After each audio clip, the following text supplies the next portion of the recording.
Hola, ¿cómo estás? Es un placer tenerte nuevamente por acá.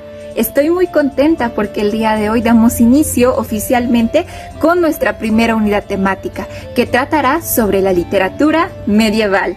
Así que nos sumergiremos en uno de los periodos más complicados y, ¿por qué no?, oscuros y difíciles de la humanidad. Pero veremos también cómo es que la literatura, la escritura en sí, fue un medio de desahogo y canalización para las muchas injusticias que los seres humanos de aquel momento veían y vivían a diario. Para ello te pido que prestes atención, por favor, a la presentación que generé para ti. Ahora sí, hablemos de la literatura medieval. Para empezar, ¿qué es la literatura medieval? Vendría siendo toda aquella que fue producida durante la Edad Media, es decir, desde el siglo V hasta el siglo XV aproximadamente.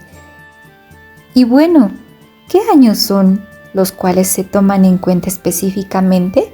A partir del año 476, que es cuando el Imperio Romano de Occidente cae y se extiende hasta la invasión de la Via Yala o la América precolombina en el año 1492. Entonces, hablemos de cómo fue la Edad Media, y es aquí donde les invito a hacer un análisis crítico de la situación en aquel entonces. Para empezar, el predominio ideológico y cultural era algo que sometía hasta el mismísimo rey. En otras palabras, la religión católica había crecido y se había establecido de forma tan influyente que hasta el mismo rey estaba a merced de lo que la iglesia y justamente el clero podía decidir sobre su vida.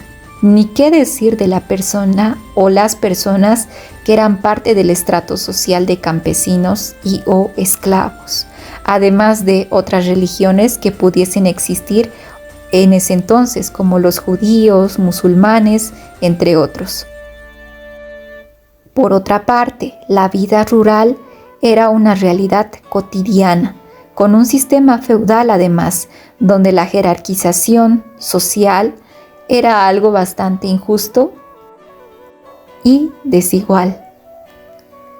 Así también, la producción agrícola y la autosuficiencia obligaba a que toda persona que no perteneciese a cuna noble o aristocrática tuviese que trabajar desde los 2 o 3 años de vida, es decir, ni bien aprendían a caminar, ya tenían que empezar a ser autosuficientes.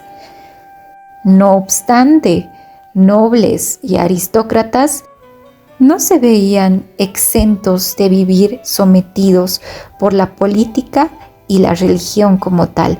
En ese sentido, el arte y toda producción creativa tenía que sí o sí seguir esos cánones, tanto políticos como religiosos.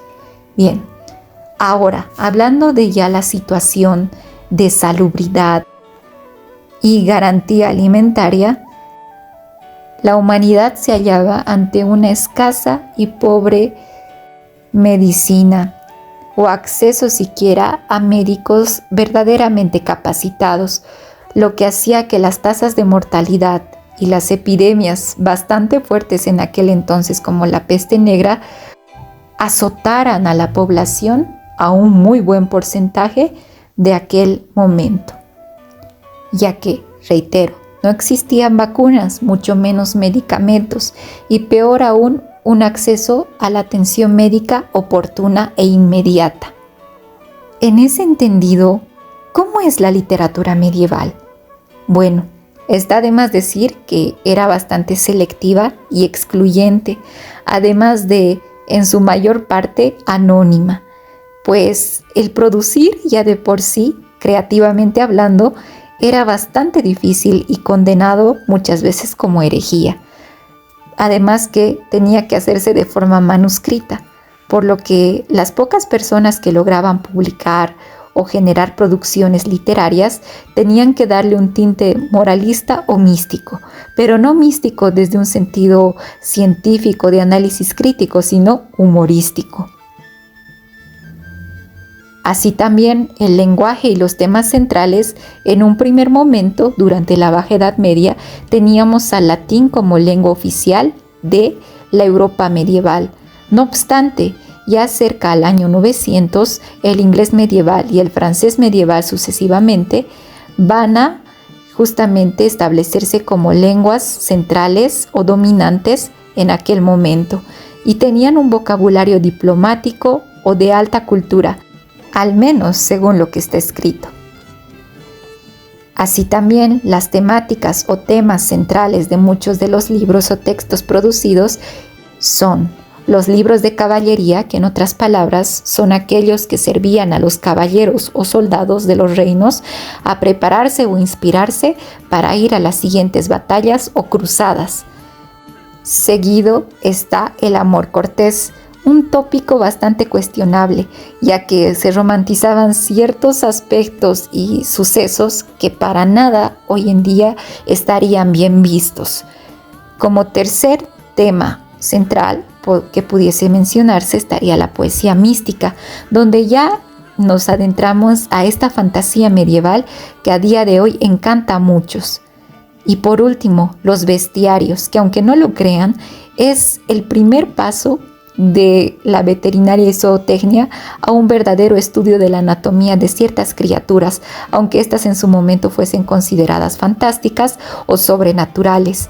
Lo propio con los libros de medicina medieval o boticarios escritos, donde los avances, si bien no eran nada precisos y tenían unos dibujos y estructuras bastante cuestionables, de algo nos sirvieron en edades posteriores. Ahora sí, autores y obras medievales. Puedo mencionar 5 que son anónimas y 3 apenas que sí tienen autores reconocidos, o bueno, llanamente. Tenemos la Celestina de Fernando de Rojas, quien era un noble de Castilla, es decir, de la España actual. También el Decamerón de Giovanni Boccaccio, que era un noble de la Italia actual, en aquel entonces Sicilia o Venecia. Los cuentos de Canterbury de Geoffrey Chaucer, que era un inglés también noble o de cuna aristócrata. No obstante, el Amadís de Gaula, el Cantar del Roldán, el Lazarillo de Tormes, el Cantar de los Nibelungos, que fue, por decirlo así, el primer bosquejo de lo que hoy en día conocemos como el Señor de los Anillos, y el famoso Cantar del Mío Cid, son anónimos. Lo cual nos da a entender que fue una época bastante limitada y oscura, por no decir triste, para la literatura. Sin embargo, no podemos negar aquellos aportes que, aunque no fuesen muchos, existieron. En fin, eso es todo. Muchas gracias. Muy bien, entonces, para culminar con la clase de hoy, espero que hayas tomado los apuntes necesarios para resolver las actividades del libro y cualquier otra tarea que haya quedado pendiente durante la clase. No olvides manifestar tus dudas incógnitas durante la misma para que yo pueda resolverlas en vivo y en directo. Nos vemos en la siguiente unidad temática o actividad que se vaya a presentar según las necesidades y contenidos de la asignatura. Nos vemos, que tengas un excelente resto de jornada. Chao, chao.